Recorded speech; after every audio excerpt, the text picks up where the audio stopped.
அன்புமணி அவர்கள் 100 நாள் சுற்றுப்பயணம் சொல்லி மக்களை சந்திச்சு அவங்க குறைகள் எல்லாம் கேட்டுட்டு நீங்க திமுகவுக்கு ஓட்டு போடாதீங்க அப்படின்னு விழிப்புணர்வு கொடுக்கறதுக்காகவே நான் சுற்றுப்பயணம் மேற்கொண்டுட்டு வரேன் அப்படின்னு அவர் ஒரு பக்கம் சுற்றுப்பயணம் போயிட்டு இருக்காரு. இந்த நிலையில அவரு ஒரு புத்தகத்தை வெளியிடுறாரு.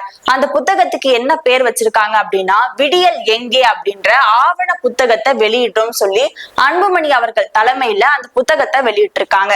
அதுல என்ன சொல்லியிருக்காங்க அப்படின்னா எதுக்காக இந்த விடியல் எங்கே அப்படின்ற தலைப்பை வச்சிருக்காங்க அப்படின்னா 2021 காலகட்டத்துல திமுக என்ன சொல்லி பிரச்சாரம் பண்ணாங்க அப்படின்னா ஸ்டாலின் அவர்கள் வராரு விடியல் தர போறாரு அப்படின்ற ஒரு மையமான கருத்தை வச்சுதான் ஸ்டாலின் அவர்கள் ஓட்டு கேட்கவே போனாரு.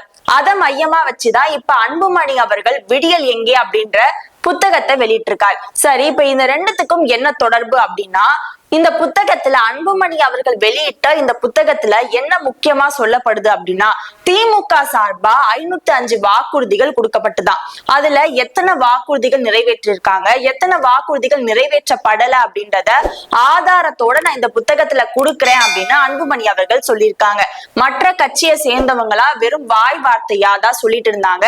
திமுக பொய்யான வாக்குறுதிகளை கொடுத்திருக்காங்க, எதுவுமே நிறைவேற்றல அப்படின்னு.